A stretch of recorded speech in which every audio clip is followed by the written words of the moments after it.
All right, the conversations right here on KTN Sunrise Live never stop. We could talk on and on and on, and that's why sometimes you find us in the middle of conversation. Welcome back. Thank you for staying with us. It's about 8:15 now, and we would like to switch gears just a little bit. Sheryl Sandberg, that everybody knows from Facebook, is, you know, the woman that everybody looks at and she can do it all. She has her family. She's a successful woman in terms of her career. And it's all about the lean-in philosophy that she has, you know, about women. And so today, before we even get into, oh, you know, women are their own worst enemies, we want to take a look at, I'm very tired of that cliche. And hopefully, in the next coming years, the more we have these conversations, the more it's going to be about the fact that there will be other things that women need to look to in terms of their success. So what holds them back in career growth, in leadership, in running their businesses successfully?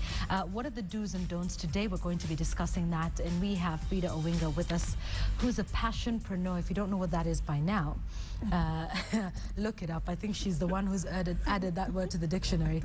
Beyonce added bootylicious. Frida Owinga adds passion-preneur to the dictionary. It's good to have you with us this morning. Thank you.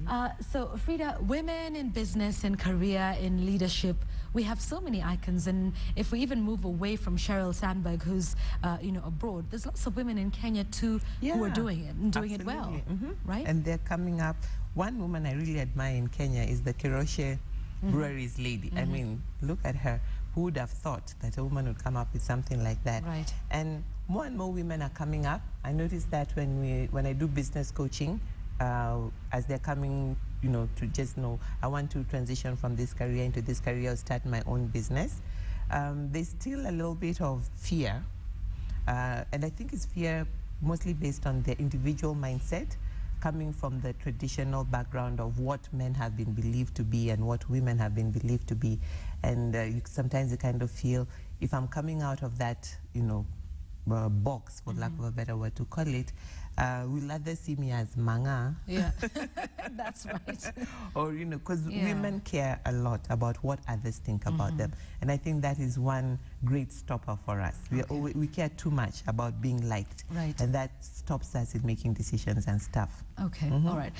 So the challenges, and of course, there's lots of Kenyan examples, and we'll get to the do's and don'ts in a moment. But there's a lot of women in Kenya now, the savvy, the millennials, as we're calling them. I think they're on the front, the cover of Time magazine this week. Yes. Just talking about this new breed of young people. There's a lot of women now who believe that it's either one or the other. So I can either be very good at my career, meaning I forsake everything else in my personal life, or I can choose to be a wife and a mother. And then again, there's the issue of, oh, you're a wife and a mother, oh. Yeah, you know? Well, there's nothing better to about do. being a wife and a mother. Yes, but it's always that these two are parallel and cannot happen, you know, together. Let's talk about that. Do you find that a lot when you speak to women? There are some women who believe that they need to be a mother and wife first and then later do the career thing. But I've also found sometimes that women who have done that grow up resenting their families, resenting their husbands, because they look back in life and they think they have nothing to show for it. But, well, they have their children to show for it. They have their happy home to show for it. But they feel there's this void. You know, they feel like so-and-so has done it and they also have children. I believe that what we need to do is strike a balance. And just like you're speaking earlier, you say that every time people have different reference books that they refer to, we should refer to the Constitution when you're looking at constitutional matters. For me, a big reference book is the Bible. And sometimes Proverbs 31 woman looks like, whoa, that woman way out there. You know, but we're told how she wakes up in the morning, she gets her kids ready, and she also does these other biasharas on the side. So I believe that God did not create women just to be, you know, the cook and the cleaner and, you know, all those other things. But she can also, she has a creative mind. She can also work. It's just a question of balancing. And going back to Sheryl Sandberg again, she says she leaves work at 5:30 to be able to be at home with her kids. And then they do homework, dinner, puts the kids to bed, and then she goes back online to do her work. So I think it's finding a rhythm that suits you. finding a rhythm that works for you and your family. Maybe if you can't go back home at 5:30, in Kenya it will probably be impossible because of traffic. Yes. You can choose a day of the week that you spend most with your family.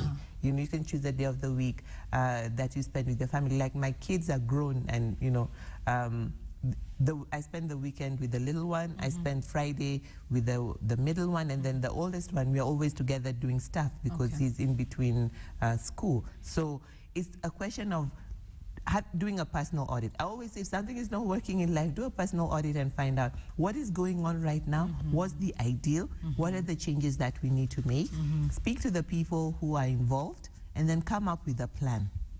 Because I believe that you can do both, and you'll be happier doing both. Because if you just do one, you'll start feeling you're being cheated on the other side. Okay, all right. And that just goes right into my next question, which is, I don't want to say what are the dangers, but what happens with one woman that says, okay, I'll be a stay-at-home mom, which is a very honorable, you know, passion in life, if you ask me. It's great if you choose to stay home and take care of, but what are the dangers of saying, I'll do just one thing and then do it very well. I'll concentrate on my career. Who needs a family? Who needs a man? And we've heard that from women. You know, I don't need a man, and you know, I've got my career and I've got my money and I've got everything going. That's right. Don't need any kids, don't need anyone. And then, of course, there's, you know, having the one-track mind. What will be the consequences, or what sort of person is that decides to choose one and go the full length with it? For lack of a better word, I hate to say it, I think they're skewed, and they may not realize it in the season that they're thinking like that, but as they grow older, they'll have regrets. They'll wish they had kids. And you see, for women also, it's only until a certain age that you can have kids, then it becomes dangerous for you. So I think it's important to be objective. We are very emotional, and emotions are fickle, and they come and go. So sometimes when you're thinking like that, you're going through one wave of emotion or another. But I think it's important to think objectively in life, you know. So, and then know that God created man and woman to be together for a reason. So he's the one who created you. He knows that. So coming up with something different to defy that only means that at some point in life you'll be, you won't be fulfilled. You won't be content. Okay, so I want to say it's crazy. Okay. Describe to me the woman at the workplace who's doing very well. She's risen up the ranks, but that's all. One-track mind, like we've been talking about, and has completely blocked out the fact that I have another life outside of my career and everything. Describe to us what sort of woman that is. That woman may look happy at work, but in the evening, she's crying or she's getting high, the truth be told. And I have met some women who are like that. You know, they feel like, Frida, I have a good job, I have the right salary, I drive the right car, I live in the right neighborhood, but there's something missing. But in the eyes of everybody else, people are like, I wish I was like so-and-so. And they have no idea what is going on with this person, because they have spent so much time building this career and not socializing or just developing networks. And see, socializing and developing networks, you can just have girls that you go out with and have a drink, you know, people that you visit on the weekend. You can be part of a group that you go hiking on the weekend, or you go on holidays together, so that your life is balanced. I think one of the reasons that are cited for women not making it to the top is their failure to balance life and work. And life is the other things that happen outside your career, okay? Having fun. Men have fun. They go out and get high every evening. They go and do golf. They do nyama choma. So women need to find something to do. Okay, all right. Yes, and I like that you said that one of the reasons that perhaps women don't succeed is that lack of balance. Yes. And that's very important, I think, you know, for the holistic individual. And that's what we're talking about. Okay, let's discuss the do's of the successful woman, the do's of Tabitha Karanja, for example, and so many other women, you know, who are doing it all and doing it well. Key thing, balance. Number one, before balance, clarity. Okay. What do you want in life? For yourself, not what your friends are saying, not what you have seen somebody else doing, but for yourself as a woman. Sit down with yourself and find out, what do I want in life? Okay, and then what will it take for me to get that, and what's the strategy I'm going to do? I'm going to apply to make sure I get it. Oftentimes, again, because of our emotional side, we tend to think, I want to be like Yvonne, and then we jump out and start, trying to be like Yvonne, without considering what are Yvonne's strengths, what are her skill sets, what does she have in her background for experience that is making her even live that life. So I think the first thing is obtaining clarity by defining, what do I want in life? Many people don't answer that question. What do I want in life? Isn't it shocking that we go through life not knowing? And we just sort of experiment and bungle a little bit. And, it's like groping in the dark, isn't it? Don't know where you're going, and, anywhere will just get you anywhere. And that's what really makes us discontent. And then we keep jumping from one thing to another. When you determine, this is what I want in life, these are my values, these are my goals, and this is my vision, then you're able to say no to things that don't align to that, and you continue saying yes to things that align to that. And you can even measure, am I getting close to it or not? Am I vying off? Do I need to get back? It really helps you. It really helps to put you on track. So the first thing I'd say is obtaining clarity, and then having a balance. Having a balance for a woman is understanding you're a woman, you'll never be a man. I don't believe in women who say that whatever a man can do, I can do better. We were not created to compete against men. That is lack of ambition. Okay, I like that a lot. I like that. It's like a marathon runner running with a sprinter. Yes, it's totally different. Okay, so then you spend a lot of your time trying to be like this man. Maybe you cut your hair, you wear trousers. You're wasting time. Yes. Okay, let the man be a man. As a woman, who are you? What do you want to be? Enjoy being a woman. You were created a woman to add that femininity here. And you find that leadership teams, boards that have a good mix of men and women, are able to make better decisions. Because there's something that a woman brings that a man cannot bring. Right. Men are very transactional. Women are more emotional. And that emotional side of them is good when it comes to developing relationships, with other stakeholders, with strategic alliances. So they kind of soften that transactional part that men just want to go straight to the bottom line. So if they're in a board, they help to, that mix helps to, helps the group or the team to come to better decisions. So if you're in there also trying to be a man, then it's lost. Right. The value that you're bringing on board is lost. Okay. Yeah. So clarity, balance, understanding who we are as women. And just celebrating that. Yes. Okay, and not competing, because, yeah, for sure, we won't be the same. You can't win that race. You can't. Absolutely. Created differently in the mind, physically, emotionally, even with the way that we handle issues. Absolutely. Yeah, very powerful statement. Men and women were not created to compete. I really like that quite a bit. All right, so that's what we're talking about. We're talking about clarity, we're talking about balance, and we're talking about understanding who we are and what it is we bring to the table. Okay, so these are all the things that women who are winning, that winning women actually get to do. So this is their understanding. How do they conduct themselves, in the boardroom, at the office, that makes them successful? In the boardroom, women have, because of our cultural setting, women are the ones who serve the tea and bring the food. As a woman, when you go to the boardroom, you've gone there because of the value that you bring. If there's tea in the corner, let everybody serve themselves. If there's somebody who's going to serve, let them come and serve.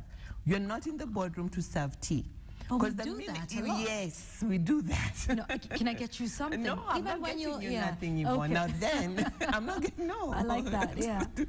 And I think that is one of the, because so then the minute you do that, the perception of you has become mother, mama, and then you even find now people start referring to you mama. Me, I tell people I'm Frida, I'm not mama. I'm mama to 3 boys. Yes. Clement, Junior, and Robert. Who can call the rest of you, I'm Frida. Okay. All right. So because the minute you do that, then they now start looking at you for the nurturing side. They don't see your business side. Okay. You've just created another perception. So this woman that goes into the boardroom is assertive without necessarily being overbearing, but she sits there and recognizes, I deserve to be here just like anybody else. Assertive, not aggressive. Just arrive, greet everybody, shake their hands, ask them how they're doing, and take your place at your seat. Okay. If there's tea and you're told, welcome to tea, go and get your cup of tea and come and sit down. Don't have a guy telling you, mix me one or something. I'd really love to, but it's okay, you just come and help yourself. Yeah. And don't be rude, like, I'm not your maid, or just politely ask them, let them know that it's okay, you can come and serve yourself so that you can get it right, or something. Okay. And then just sit down elegantly. All right, okay. And then do your makeup in the bathroom. You know, at the beginning we come and then we're there. I know. Okay, so they just think, this blonde, what is she doing here? Exactly. We create that for ourselves. So all that, because you don't see guys trying to comb their hair in the boardroom or anything like that. They come ready. So bottom line, when you're going to the boardroom, when you're going to work, go ready to work. Okay. Put on all your frills, whatever you want, wherever it is that you put them on, and then show up to work. Okay, all right, yeah. Some small things, but that just makes such a huge difference. Absolutely. Let's talk about how the woman dresses at the workplace for success, because this is important as well. There's how you dress when you're going to work, and there's how you dress when you're going to meet your better half, or your significant other, whatever you're called. Yes. They're called. And I always say less is more. The less skin you show, the more respected you are. Okay, so sorry, I just need you to say that again. I say, probably a little loud. I don't think I say all of Kenya heard you on that one. I say less is more. Okay. The less skin you show, the more respected you are. So if you're going to a workplace, yeah, the fashion has gone really crazy, and yes, call me old-fashioned and traditional and everything, but I always tell ladies, if you look in the mirror and you ask your friend, Yvonne, is this tight? Is this tight? It is tight. Okay. That's why you're asking. Right. Is it too revealing? Yes, it is. So yes. you may want to change it. And the idea is not because you're righteous than the other. Yeah. You just don't want to distract anybody. Okay. You want people to stay focused on the business of the day. And men are visual, and if you're showing more skin, you will attract their attention. And then at the end of the day, as much as you attract their attention, they won't respect you. Okay, and they'll be focused on, I hear they're called strongholds. On the strong, yeah. Oh my God. So what do you want them to focus on the business of the day or on the strongholds? Okay, so dressing, demeanor, you know, the small little things like the etiquette of, you know, how you put on your makeup, and like you say, come ready. Come ready. Come ready to work. Ready. Don't start putting, you know, we do that. We put our makeup on. I don't know why people do that, but just come ready. Because that gives you, for lack of a better word, people start thinking of you as a blonde. You know how they think of blondes. And I'm sorry if you're a blonde out there. Stereotyping. Yes. Yeah. And I'm reminded of, you know, a particular member of parliament who was very assertive in that. We're not blondes. You see? I challenge you to tell me who that is. Let's see how well you know your news. We're not blondes, we're not blondes, we're not blondes. She said that about 3 times. Wow.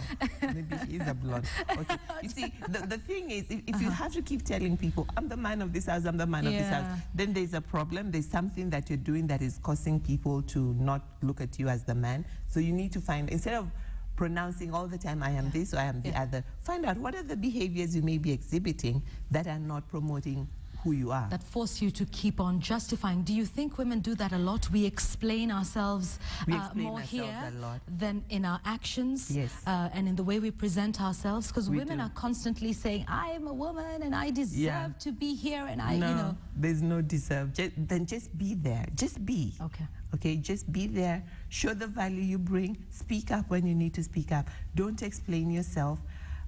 Especially when people are starting business, they have this thing of, oh, we just started and we're really looking for your support, and then you look like you need help. You look very needy. Women are good at that, you know. And not to be so hard on the women, but it's just that we are coming out more, but we need to come out more with the words that we say, the behaviors that we exhibit, as opposed to saying, this is who we are. Just be that person. Okay. Let it speak through your actions. Absolutely. Rather than having to explain yourself away. All right. Women are made different from men. That is very clear. Women are more emotional than men are. This can sometimes hamper decision-making processes, and in just general behavior and demeanor because of the way we were created. Let's talk about that. Yes, it can hamper, but it can also be an advantage. Yes. Let's talk about that for a moment. I think it can be an advantage, especially in networking. And networking is very key because networking is cultivating relationships. 97% of business we get is through referrals, word of mouth, people who know us, people who like what we have done. So the relationship aspect is very important in networking. Men are very transactional. You're from TV, how can I get on your show? But a woman will still like, oh, how are you? Maybe which school did you go to? Are you married? So, and it's better because you'll find that this guy is being too forward, So in networking, that helps. So on the other side, the negative side of these emotions that we have is that we have capacity to carry a lot of baggage and we don't move on quickly. Some of us move on faster than the others. We need to understand in a business environment, you don't take everything personally. Oh, we do. But we always do. And then we go and tell our friend. So we tell Nancy and Mary, and then when Nancy and Mary sees Njoroge, they're also treating him badly because of what he did. We need to stop that. Right. Okay, we need to separate what happened between Frida and Njoroge to what happened to, from Nancy and Mary. Right. Okay, because it was a business transaction. Maybe he had his reason why he didn't choose this company or whatever, but don't start feeling, oh, it's because I'm a woman or because this. Shake hands, move on. Okay. Next time you meet the person, greet them. And you gave me permission to say this, so I will say it. Yes, it's a very good example, and I really do want you to share this one. I enjoy politics, and I observe and learn a lot of leadership lessons. And I was looking at COD and Jubilee, and if the COD were women, there's no way they would have gone to State House so soon. No. To shake hands with Uhuru and Ruto after, they believe that was their victory. And no, they'd still be moping over it and moping over it. And that he took what was mine. Yes, and then they'd have told all their friends, and they'd be having this morning party. But see, these guys have moved on. They came back from South Africa, went, had tea together. Right. And not to say that there's still no undertones there, but men are just a little bit better at handling some of these things. Absolutely. Because like even at home when, people who are married, the husband comes and tells them, this is what so-and-so did. And then the following day, the husband will move on, but the woman is still looking at that guy badly. And the guy is like, okay, what's going on? Yes. Say, how can you even talk to him? Yeah. Move on. Right. Move on. And that hampers the decisions that women make. It hampers the decisions we make because now we'll start thinking, like let's say now COD and Jubilee. I can do that. It's going to help Jubilee.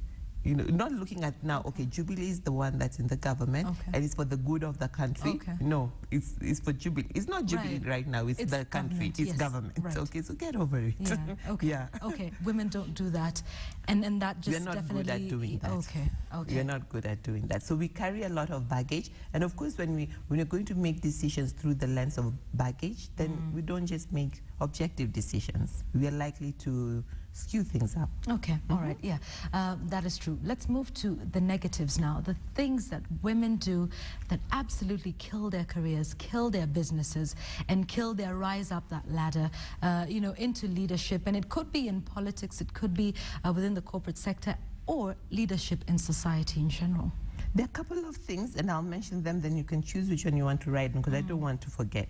Lack of confidence, because oftentimes when they're writing, there's this thing in their mind that this is a guy's role, so there's a lack of confidence, and then maybe they think, oh, people will think I slept my way to the top and this and that. So there are all these conversations going in our mind that erodes our confidence. Okay.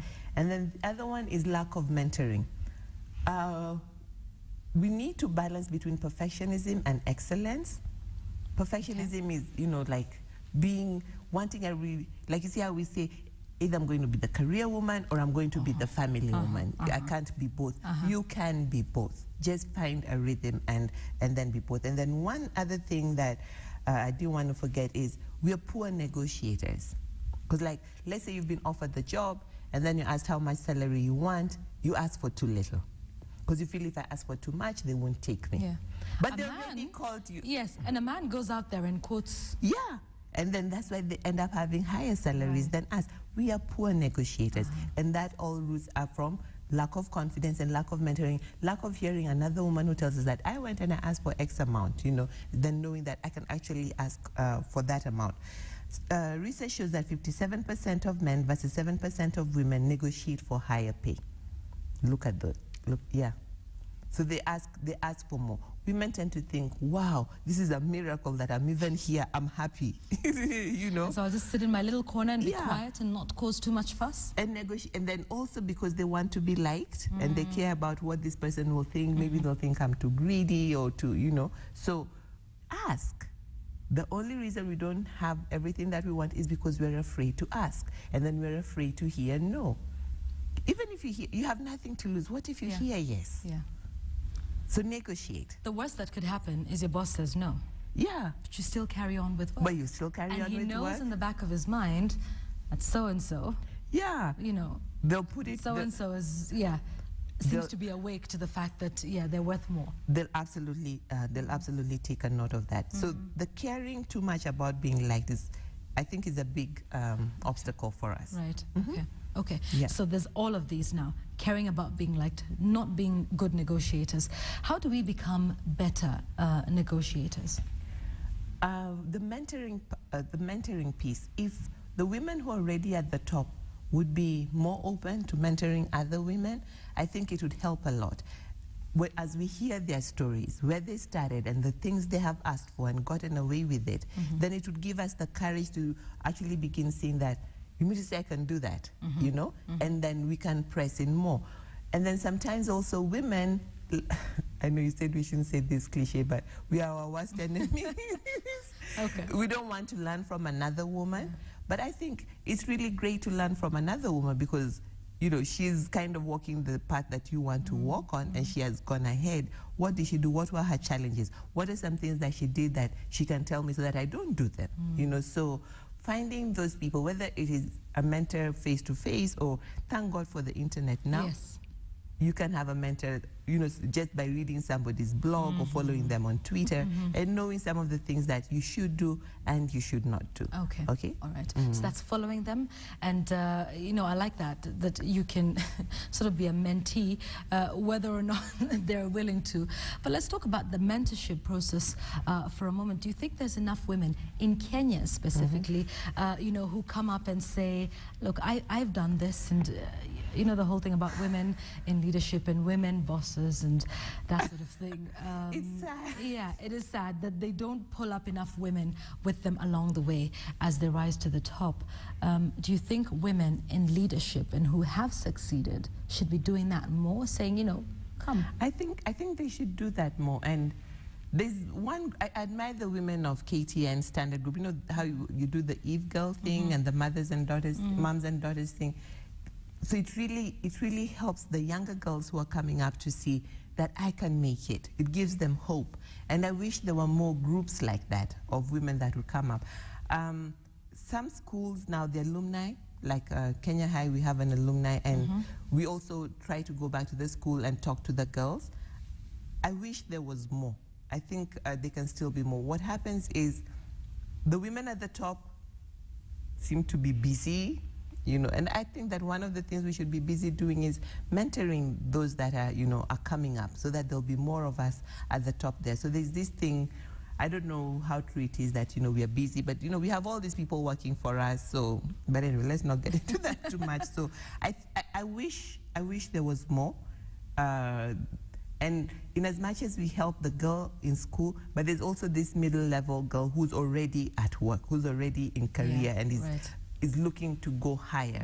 So we also need to think of that group. Okay. Yes. Okay. So not just the ones in school, but the ones who are just starting out in their careers or in the middle of that. Yes. And they definitely need that mentorship to take them to the top. Okay. And I think that point is very clear on that issue.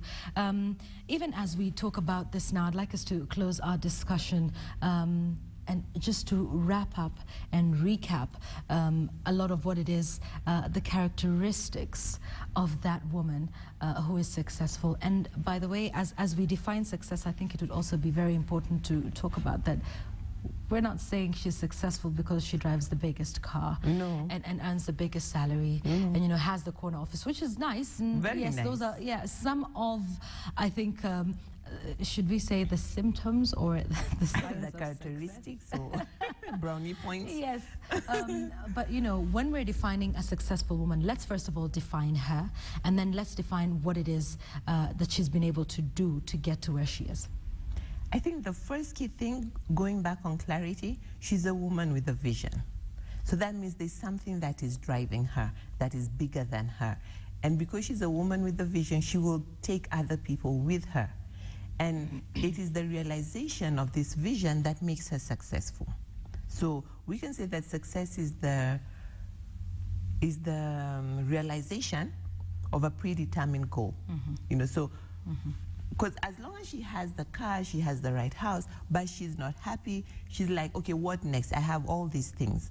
Then really she's not successful. Okay. She's successful if she wants to make this kind of impact, okay, and visibly it can be seen that that impact is being made beyond driving the car and having the office and all that, yes. Okay. And it has to touch other lives. Okay, yeah, it does. I mean, I think your success is nothing if you're the only one benefiting from it. Yeah, it can't be that way. Yeah, okay, all right. Thank you very much. Frida Owinga, who's a passion-preneur, and that website is www.passiontoprofit.co. Yes. It is .co, not .com, not .co.ke, it's .co. So just in case you're wondering, when we had that across our screens, it's no error there. And she's just been talking about women in leadership, the characteristics of the women who have succeeded, the women who are powerful, and I think that it has to go beyond yourself. We thank Frida Owinga very much for her time, for always being available for us here on Sunrise Live. Okay, I want to get into some of the feedback that you've been sending in for this discussion. Let's see. Okay, all right. Henga Mitumra, you say, indeed, women must understand this fact. We will always be different, but good together, powerful. I like that. Ruto, you say, indeed, men and women are not created to compete, but that women should be submissive to men. Yes, in the home. That is fine. That's okay, but I'm not going to be making your tea for you. Yeah. I think one of my cameramen is looking at me. You think I'm going to get you tea? No. That's not going to happen today. And then we have, wow, okay. We have been live tweeting this one. Do a personal audit and find out what is ideal. Stella Manena, of course, quoting one of that. And then, of course, from our previous discussion, Makodi saying, thanks for the great discussion on devolution. You are still watching KTN, your channel of choice. Thank you very much. Those have been our discussions this morning. Indeed, that has been KTN Sunrise Live. We thank you so much for being a part of the show. Tomorrow is yet another day. Don't want to tease a little bit of what's coming? Yeah, well, okay. All right. We will be talking about resources. Devolution of resources, you know, distribution of funds, and in particular, CDF. That's very important. How does CDF factor in and figure in with everything that's happening within the devolved system of government? All of that with the Institute for Social Accountability. All of that is tomorrow, so you want to stay with us for that and so much more. Listen, have a very good day. I just want to leave you with a quote. I know we don't have a graphic of it, but it's from a lot of the things that Frida Owinga has said this morning, and I think the one most powerful one is this one. Men and women were not created to compete. Just be yourself. Have a great day ahead. My name is Yvonne Okwara. Bye-bye.